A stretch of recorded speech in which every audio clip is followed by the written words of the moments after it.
Thank you for joining us for this virtual program with Theresa Bembnister, Associate Curator at the Arkansas Museum of Fine Arts.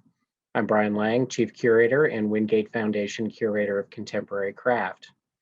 If you enjoyed tonight's program, I hope you will visit our website where you will learn about all of our upcoming programs, including the launch of the Wingate Art School Spring Quarter, which begins April 5th, and registrations open for classes on March 15th. And then on April 20th, we will have a program with Donnie Montague, owner of Montague Gallery in San Francisco, California, where she will introduce us to the artists in her inventory, as well as a walkthrough of an exhibition of work by Dante Marioni. But tonight we're pleased to hear from Theresa, who began her role as Associate Curator at the Arkansas Museum of Fine Arts in August of 2020. Previously, she served as Curator of Exhibitions at the Akron Art Museum in Akron, Ohio, and Associate Curator at the Mariana Kistler Beach Museum of Art at Kansas State University in Manhattan, Kansas. She received her MA in Art History and Museum Studies from Case Western Reserve University in Cleveland, and her B.F.A. from the Kansas City Art Institute. Her art writing has appeared in Cleveland's Scene, Kansas City's The Pitch, the Kansas City Star, and GlassTire.com. And her exhibition, Open World, which she organized for the Akron Art Museum, Open World Video Games and Contemporary Art, is currently traveling nationally. So we're pleased to have Theresa this evening, and she'll talk about the work of 5 women artists in the Arkansas Museum of Fine Arts Foundation collection, who she feels are deserving of more recognition. So Theresa.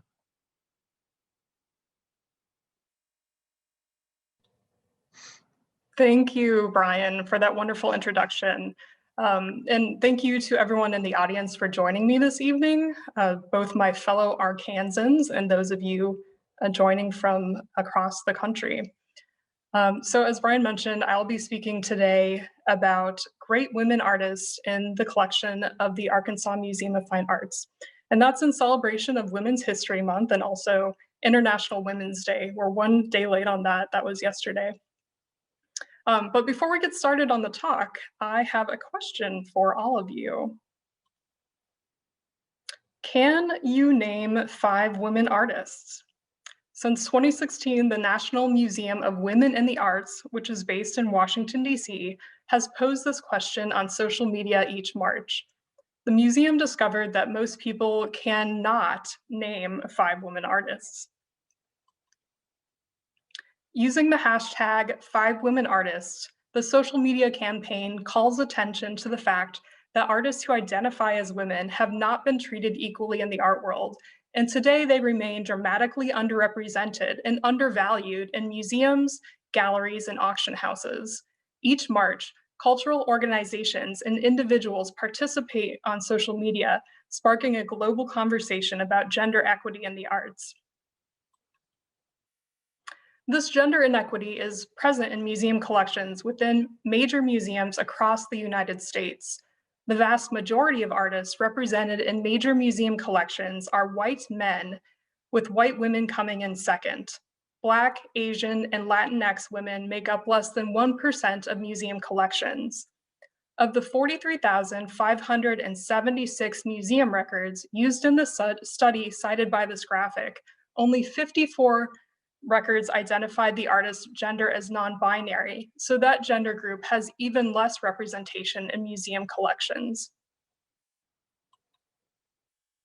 Representation is also an issue in commercial galleries. Almost half of the galleries in the database for Artsy, an online platform for buying and selling art, represent 25% or fewer female artists.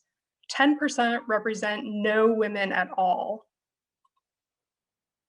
Part of the root cause for this inequity lies in education. In Jansen's, a common art history textbook, only 8% of the artists covered are women, and less than 1% are women of color. Those of you who have taken art history classes, think back to the artists you learned about in class. How many of them were women? What about women of color? Inspired by the National Museum of Women in the Arts social media posts, I decided to do a little completely and totally unscientific study of my own and asked my Facebook friends who don't work in the art field if they could name 5 women artists. The results surprised me. Most could name Frida Kahlo, George O'Keeffe, and a few knew Mary Cassatt, Grandma Moses, and Cindy Sherman, but most of the respondents could not name 5 women artists. Other responses I got included, didn't a woman paint Michelle Obama's portrait? I watched the Frida movie, and the very straightforward answer, nope. The Arkansas Museum of Fine Arts does have some amazing works by Georgia O'Keeffe in its collection. But tonight, inspired by the 5 Women Artists campaign, I'm going to talk about 5 women artists in the collection that you may not know as much about. Specifically, I will be discussing the work of, seen here clockwise from the upper left corner, Bisa Butler, Lee Bontaku, Jane Sauer, Magdalene Odundo, and Toshika Tako-Ezu. I'll also mention that I will leave time for questions, answers, and comments at the end of the talk. So feel free to share your thoughts or questions at the bottom of the screen. Why did I select these 5 artists? As a curator getting to know the museum's collection, I wanted to select artists for this talk whose work I was previously unfamiliar with, so I could share what I've learned with you. The lone exception to this is Lee Bontaku. She's been a favorite of mine since I first came across her work as an intern at the Cleveland Museum of Art. Toshika Tako-Ezu emerged as an artist in the 1950s and 60s and was instrumental in moving ceramics beyond its traditional ties to function and into the realm of sculpture. Historically, clay was associated with utilitarian objects like cups, bowls, and plates, but Takaezu was part of a generation of artists who demonstrated that the material was capable of conveying abstract ideas. Throughout her 5-decade-long career, she worked in painting, fiber, and bronze, but her primary material was ceramics. Her signature form is the closed vessel, rounded to an open, gentle point at the top, like Untitled Copper Greens and the AMFA Foundation collection, seen in this slide. Takaezu visited the Arkansas Art Center for a workshop and lecture in the mid-1990s. So if any of you joining us tonight attended either the workshop or the lecture, I encourage you to share your memories for the end of the talk.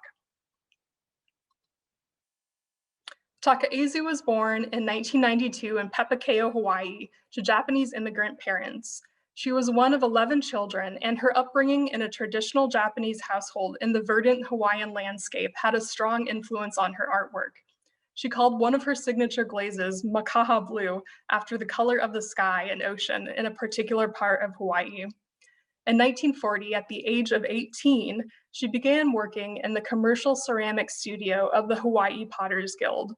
She studied at the Honolulu Academy of Arts, the University of Hawaii, and the Cranbrook Academy of Art in the suburbs of Detroit, Michigan.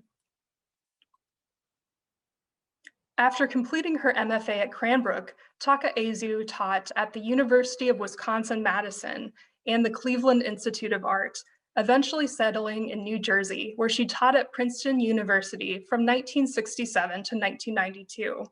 She established a studio in Quakertown, New Jersey in 1975. Takaezu started out by throwing traditional utilitarian forms like the bowl and teapot you see here. In 1958, she made her first completely closed form, which rendered it impossible to use as a vessel, rejecting the idea that a ceramic object had to be useful. As her career progressed, Takaezu added additional forms to her repertoire, such as the tall, slender tree form, as she dubbed them, pictured on the left here, and the round, globe-shaped moon form, seen here on the right. These titles, inspired by organic objects, demonstrate the profound influence of nature on her art making. She was also known for her exuberant gestural glazing techniques, which you can see on small enclosed form pink number 2, another work in the collection of the AMFA Foundation. Her forms were relatively simple, but she treated their surfaces like paintings and used glaze to create dynamic, abstract designs. Her work is often compared to that of abstract expressionist painters, including Robert Motherwell and Paul Jenkins, whose work you see here. Abstract expressionism was a movement that emerged in the United States in the 1950s that is characterized by gestural mark-making and spontaneity. Takaezu said of her work, "I didn't want a flat surface to work on, but a three-dimensional one. There was a double challenge for me here, to use color and then to try to maintain that color at the temperatures required for stoneware firing. It took years before I was able to successfully merge the glaze as painting to the form, so that the two, painting and form, became one total and complete piece." Takaezu described glazing as a personal thing. She would scatter pigment on a tabletop as though it were a palette, mixed the pigment with water, and applied it to the ceramic form with a brush, which you can see in the top two images on this slide. She would also dip her work into the glaze, which you can see here on the bottom, and she also poured glaze on her work. Like Takaezu, Lee Bontaku is an artist known for her three-dimensional work and her mark-making. An accomplished sculptor and draftsperson, she was born in Providence, Rhode Island in 1931 and grew up in Westchester County, New York. Her father, a salesman, was an avid fisherman. Her mother had a job in a factory wiring submarine parts during World War II. Bontaku studied at Bedford College in Massachusetts, the Art Students League in New York City, and Skowhegan School of Painting and Sculpture in Maine. Bontaku was awarded a Fulbright scholarship to study in Rome in 1957 and 1958. When she returned to New York from Italy, she rented a cheap loft over a steam laundry on the Lower East Side. Bontaku began welding steel into wall-hanging reliefs and covering them with canvas, with the exception of a circular hole cut in one side that allowed viewers to see into the black interior. Bontaku used scraps of canvas from discarded laundry bags and conveyor belts, which she cut apart and wired to steel constructions. She lined the interior of the openings in the canvas with velvet. She listened to the radio as she worked, hearing stories about the Cold War, the space race, and the news that astronomers were searching for mysterious objects called black holes. The idea of black holes seemed to speak to her work. While in Rome, Bontaku had a breakthrough in her drawing practice. She learned that when she turned off the oxygen to her welding torch, the acetylene flame spewed soot. She said, "I just started drawing with it, and I had to keep the torch moving. I burned up a lot of paper. Then I got thicker paper that resisted the flame more, and it was an incredible black. It was just beautiful. I made a lot of drawings with it. The drawings looked like abstract landscapes or the terrain of a planet from a science fiction novel or movie," Bontaku said. "It was like outer space drawing, where you could either go into the black or be repelled by it." Bontaku's canvas and metal sculptures and soot drawings were very well received in the New York art world. She had a solo exhibition with prominent gallerist Leo Castelli in 1961. The influential magazine Art in America dubbed her the find of the year. To Bontaku, this success began to feel like a trap. She said, "I got to the point with the reliefs where I sort of felt, that's good for now, but the gallery wanted me to keep going." Instead, she made a series of plastic fish, like the one pictured here, and flowers with gas masks and dangling life support tubes that were very different from her previous work. Most critics were unenthused. One called them Frankenfish. Bontaku married in 1965 and gave birth to her daughter. She said of the experience, "It was like the best piece of sculpture I ever made, and it was the most natural and easiest." She and her husband, artist William Giles, purchased an old farm in Pennsylvania where they spent weekends and summers while living on Long Island in New York State. Bontaku taught at Brooklyn College. This graphite drawing from the AMFA Foundation collection dates from after Bontaku ceased showing her work in New York. Partially hidden behind striated bands, A face with a tormented expression emerges from the bottom of this drawing. The face seems both human and mechanical, with thin sheets of metal bolted into the chin, lips, nose, scalp, and between the eyes. Fascinating and ferocious, Bontaku's work reflects tensions underlying American society, such as growing environmental concerns and Cold War anxieties. In 1991, Bontaku retired from teaching and moved permanently to the farm, where she and her family spent their days growing vegetables and completing chores. At night, she would create her art. In the 1990s, she began a series of large wire and ceramic sculptures that suspended from the ceiling. Resembling galaxies or alien creatures, they relate to themes Bontaku had explored for decades. Bontaku was rediscovered by the art world in 2003 when the Museum of Contemporary Art in Chicago and the Hammer Museum in Los Angeles mounted a retrospective of her work. The Menil Collection in Houston organized a show of her drawings in 2014, which featured a work from the AMFA Foundation collection. Jane Sauer was part of a generation of craft artists like Toshika Tako-Ezu, who pushed their mediums beyond function into the realm of sculpture. Her baskets, like henna trap, which you see in this slide, were vessels more for ideas than for holding tangible objects. They often incorporate more than one form interacting with each other. Jane Sauer was born in St. Louis, Missouri in 1937. She studied at Washington University in St. Louis, graduating in 1959. From 2005 to 2013, she ran a gallery in Santa Fe, New Mexico, although she's since moved back to St. Louis. The image you see on this slide is Sauer at her gallery with work by Sharla Khanna.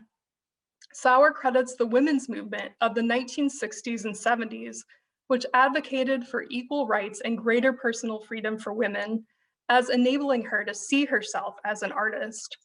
Sauer saw craft, which includes media such as ceramics, basket making, and enameling, as a welcoming place for women within the greater art world.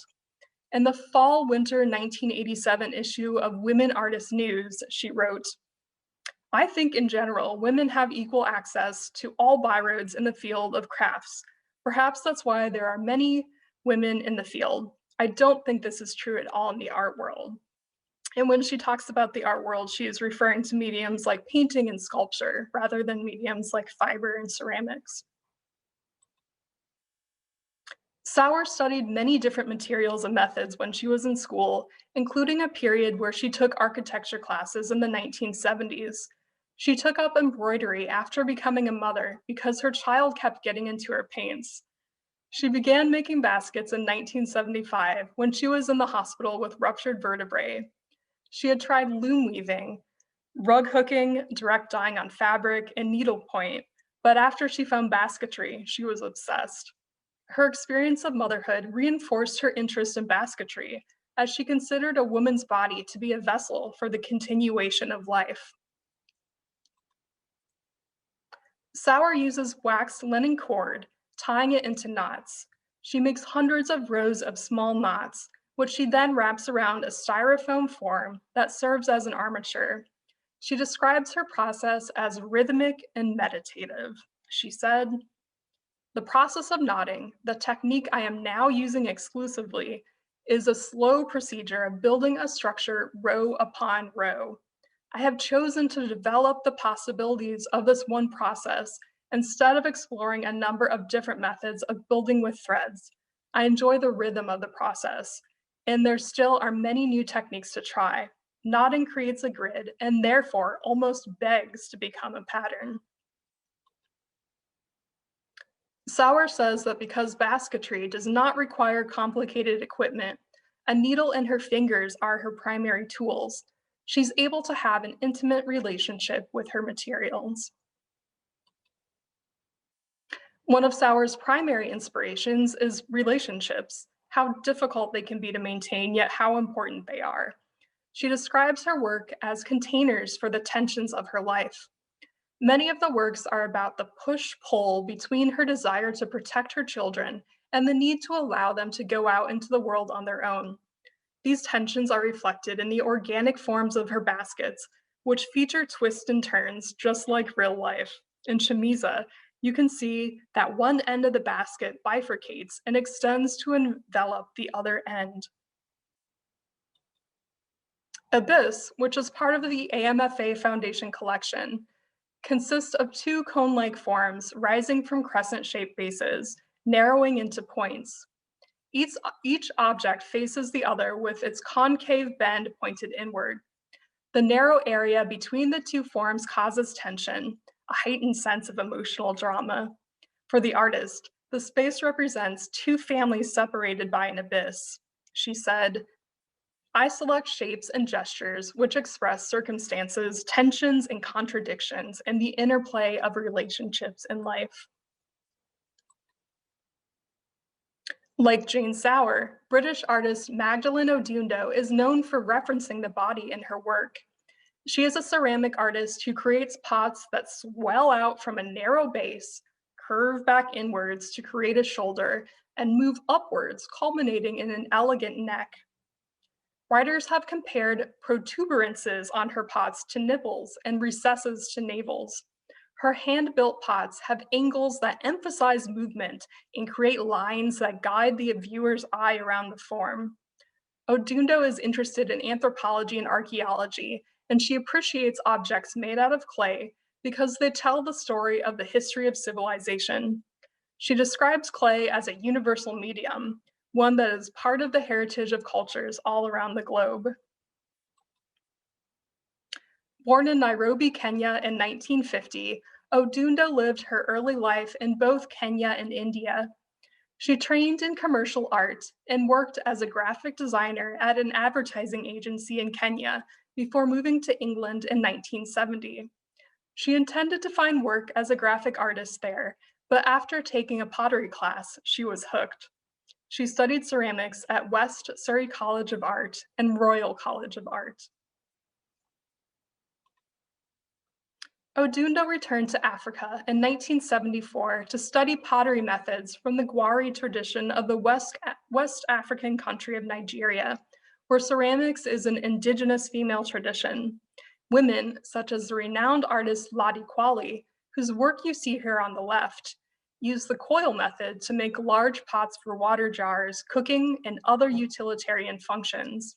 In the 1970s, Odundo traveled to New Mexico to meet Pueblo potter Maria Martinez, who was known for her black-on-black pottery, seen on the right of this slide. Odundo starts with a lump of clay, then gouges and digs a hole from the inside. She builds the walls using the clay from the interior until the walls reach a certain height.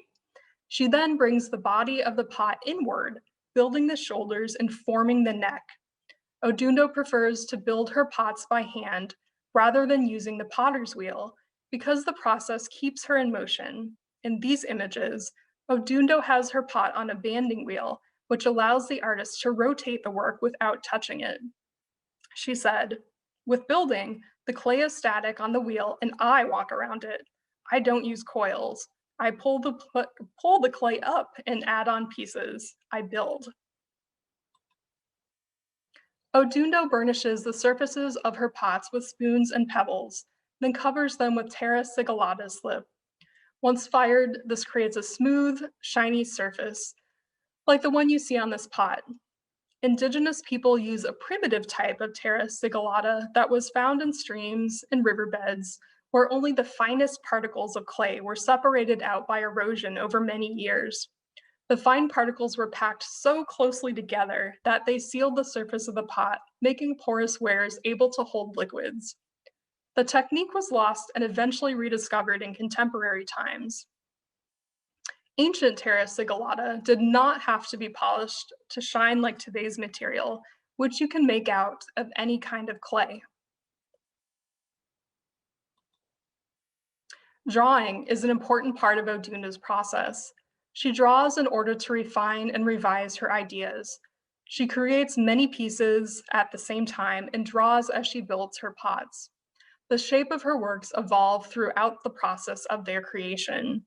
She said, Even when I start off with a specific idea within a series, it never ends up like that. For all the amount of drawing, planning, and saying that I'm going to create a certain shape, they never get realized. They always metamorphose from what they were intended to be. You add, you subtract, you extract information. It's an ongoing dialogue. Odundo is a fan of ballet and finds inspiration in the ways that the human body can contort itself into many positions. One word that's used to describe her work is contrapposto, an Italian term used in visual art to describe a figure standing with most of its weight on one foot, so that its shoulders and arms twist off axis from the hips and legs in the axial plane. Works such as this pot from Odundo's asymmetrical series feel like they are about to break into motion, while her symmetrical works feel like they have just come to rest. Odundo said of her pots, "I've always wanted to create them as embodying a body, that I think of them as creating something that comes out of me. I've thought of them as capturing stances and gestures and movement. I literally dance with them. I start from a step and work with them." In the pot you see here, some of the rich reddish brown of the terracotta clay shows through. This effect is achieved by selectively oxidizing areas of the pot.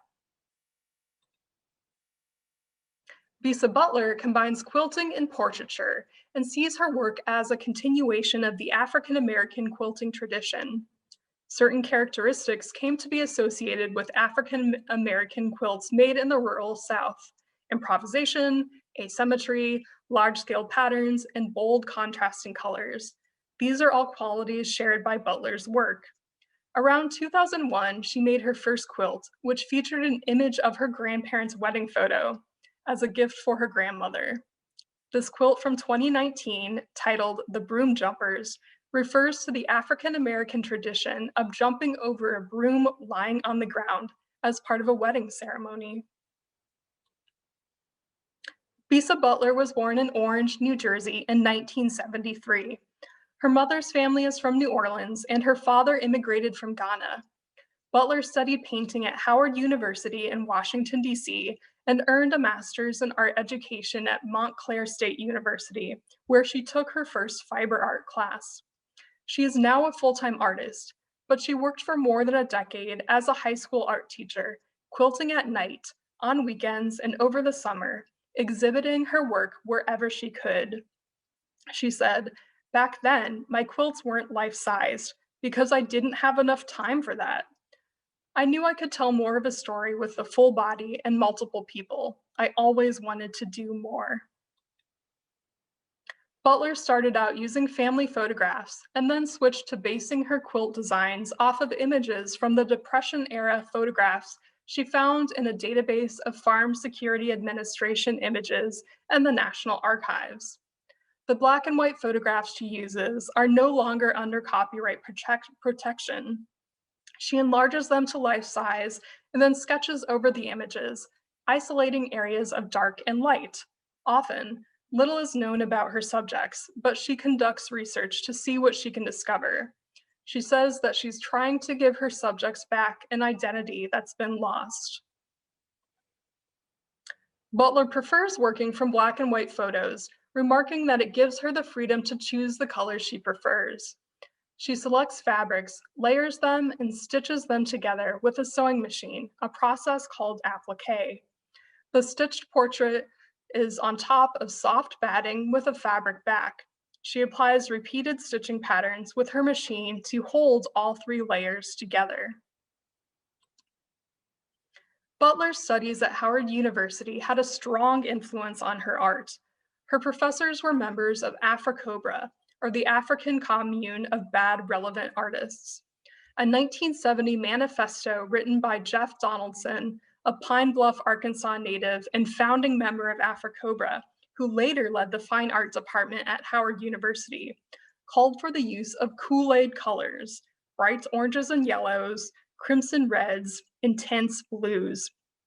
Donaldson's brightly colored 1997 work, Majorities, appears on the left of this slide. On the right is an early exhibition poster featuring the likenesses of Afrocobra member artists. The group's influence is also apparent in Butler's choice of subject matter, broadly accessible, uplifting, and positive images of African Americans. Butler said, "You have a responsibility to educate your people. You have a responsibility to have your people always be shown in a positive light. We are people who've come a long way. We do struggle still. There are still a lot of social ills that are affecting my people. I want to address that, but I don't want this paternalistic view like, oh, poor them. I'm not interested in that. I'm more interested in saying, look what we can do." Butler's quilts feature the bright Kool-Aid colors favored by Afrocobra members. The figures she depicts, which are life-size, never have natural skin tones. She said, "I choose bright Technicolor cloth to represent our skin because these colors are how African Americans refer to our complexions." Every fabric Butler uses has a specific meaning. She uses West African wax printed fabric, kente cloth, and Dutch wax prints to tie her figures to the African diaspora. The fabric Butler used for Basin Street Blues, which is in the AMFA Foundation collection, has a highly personal connection to the artist, who repurposed jeans and cloth worn by her grandfather, father, brother, and husband. Each article of clothing was washed so much that it had become soft. She said, "I want the cloth to communicate that they worked and continue to work very hard. Their work wasn't always easy, but it was honest and honorable." The quilt's title refers to a popular song by trumpeter and vocalist Louis Armstrong, Butler's favorite jazz musician. The lyrics to the song describe a club where people gather to listen to music and have a good time. Butler imagines the man she depicts in Basin Street Blues, whom she describes as proud and strong, as dressing up to visit a club like the one described in the song. She said, "I put the man in a suit because African American men historically like to look good. When they go out, they are clean and dapper. That is also why the man is wearing a hat. He may not be wearing fine clothing, but he has the demeanor of a king." I want to thank all of you for joining me this evening for this presentation on great women artists and the AMFA Foundation collection. Now, the next time someone asks if you can name 5 women artists, you'll be able to respond with an enthusiastic yes. And we do have time left over to open up the discussion for questions and conversation. Again, thank you so much for participating.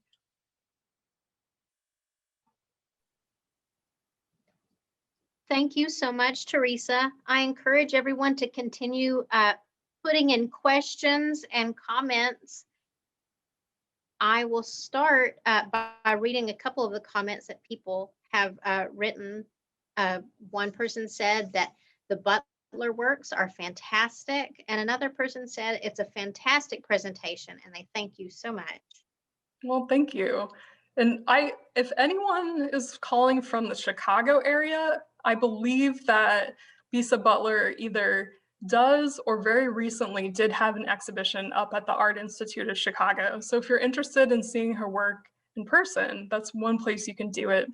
I should also mention that even though the Arkansas Museum of Fine Arts our building is under construction, our reimagined building, you can still see our collection if you visit any of the CAL's library locations. And in particular, kind of in relationship to this talk tonight, the Adolphine Fletcher Terry branch has all works by women ceramic artists from our collection on display right now. Okay, I have a question here. Was Takaezu well respected in her artistic area at the time? Was she considered an artist at the time she was doing her art? I believe so. She is someone who now, when we look back on her, and I should mention that she passed away in 2011, 10 years ago. She, of course, was a teacher for many years, and as I mentioned, she was really known as someone who opened up ceramics into being something that wasn't just functional. It was something that could be beautiful and could really relate to the rest of what was going on in the art world. And she really did that not only through closing up her forms, but also her application of glazes.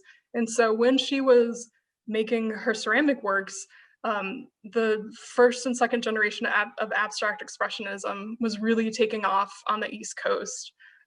So yeah, she was well known as a ceramic artist, but also known for kind of tying ceramics to what else was going on in the broader art world. Thank you. Another question I have is, was Bontaku's mother's history with submarine work an influence to Bontaku's work? So thank you for that question.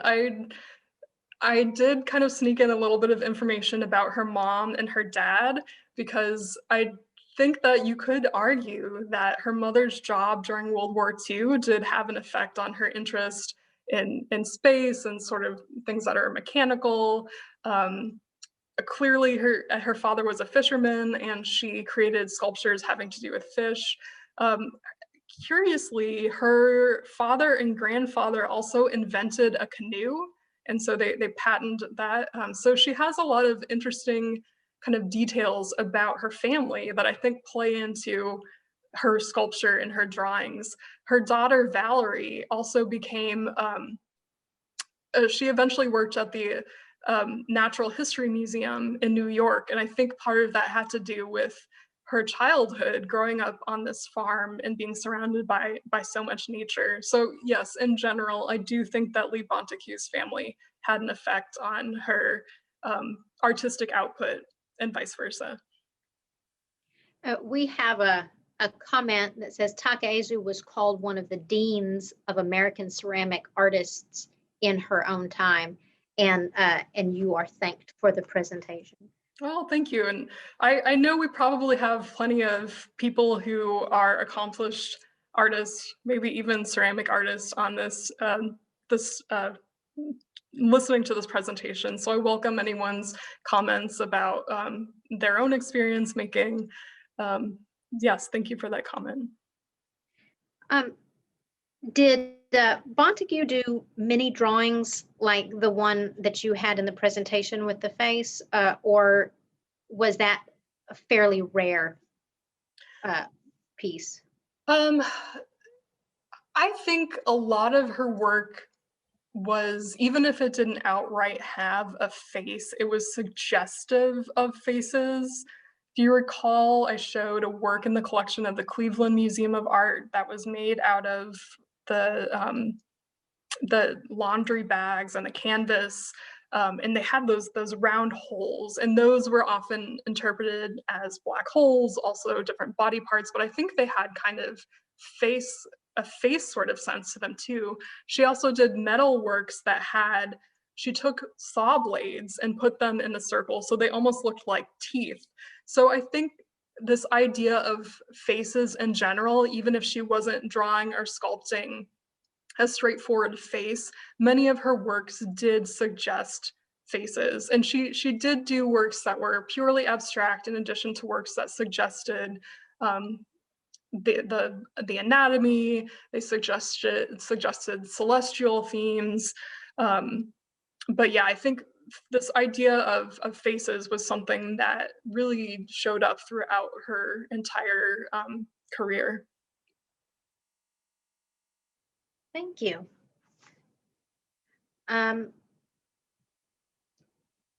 Let's see. With the last person, where did the interest in quilts, as opposed to any other fabric craft, where did quilts come in? Like, where was that interest founded? Sure. So Bisa Butler was the last artist that I covered in the presentation. She studied painting when she was in college, and then studied art education in grad school. And she just took that one fiber class at Montclair State University. Really, her interest in quilting came about from creating that gift for her grandmother. I want to say it was back in 2001, but I'd have to double check that in my notes. So she wanted to give a special gift to her grandmother after her grandfather passed away, and created that quilt that depicted their wedding photo, which is an incredibly touching gift. And I would suspect that it was the fact that quilting can use cloth to get across a picture, and a portrait in particular, because she's really known for combining this long-standing tradition of quilting with portraiture. So I do think that it's the fact that you can get that level of detail and have kind of a straightforward depiction of people through quilting that you may not be able to do with, say, basket making or another type of fiber art. We have another couple people who said, thank you. It was fantastic and enlightening, and that you did an excellent presentation. Another person said that you did an excellent presentation. I encourage people to continue putting in questions. Let's see. In your opinion, I don't know if this is something that is necessarily in an encyclopedia or a dictionary somewhere, but what would you say is the main difference between the quote unquote fine arts and the quote unquote craft? I think as soon as you said dictionary, I was like, oh, I know where this question is going.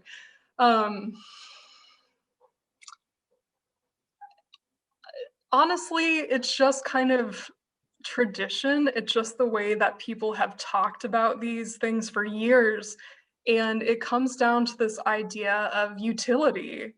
So things that have traditionally been considered craft are things that are usable. Like, you can cover your bed with a quilt, you can drink out of a ceramic cup, but you can't necessarily do much with a painting besides look at it and enjoy it and think about it and talk about it. So I think historically, the difference between craft and fine art has come from that idea of whether or not you can use it for something.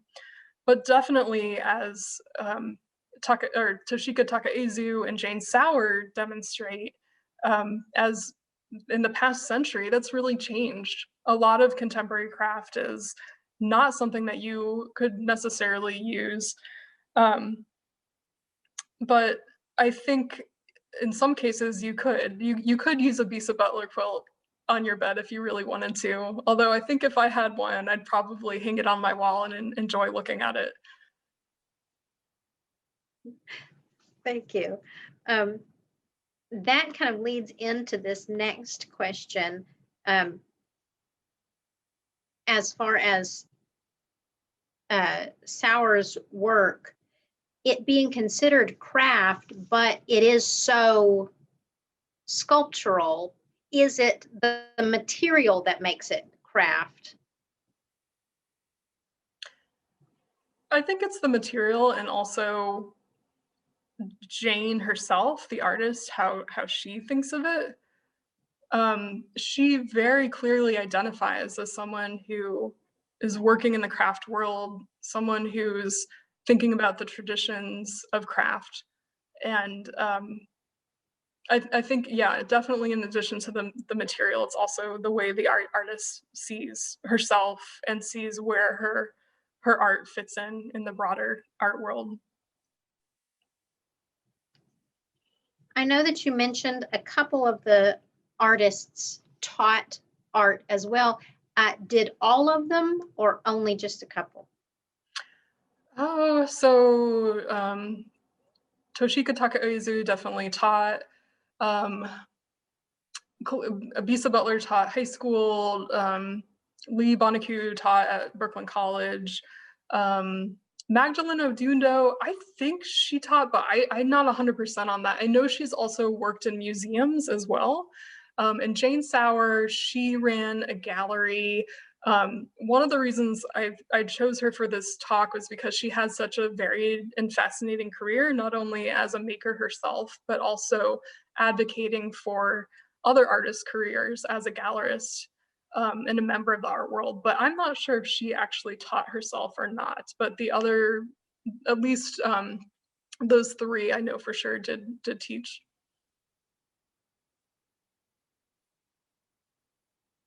If you had the opportunity to make this 6 women artists or 8 women artists, do you have a short list that you would add to this? Oh my gosh! Wow! Oh golly! Do I have to stop at 8? Can I just keep going? See, this is so hard because since starting at the museum in August, most of our collection is packed up and it's in storage. So I haven't been able to see it. Some things I can kind of peer through the wrapping and see a little bit, but oh, I cannot wait to see more of this work in real life. The Louise Nevilson she's an artist who's absolutely fascinating and a work that I'm excited to see. So I would add her to that list. We also have an incredible Elaine De Kooning painting of a bull that was recently conserved. So I would think about adding her to the list as well. But that's tough. That's tough. Great question though. Well, thank you so much. If we don't have any other questions, then I will turn it over to you for closing. Sure. Well, Lindsay, thank you so much for taking care of our dialogue there and passing along those questions. Thank you again, Brian, for your introduction. I want to thank each and every one of you who tuned in tonight to listen to my presentation. And I have one more plug before we all sign off. I know I mentioned that you can see parts of our collection at the CAL's library branches. We also have work that we lent to Crystal Bridges that's up in their current Crafting America show. So if you are in Arkansas, that would be another way to see works in the collection. So yeah, thank you all for joining me and thank you for your wonderful questions and have a wonderful evening.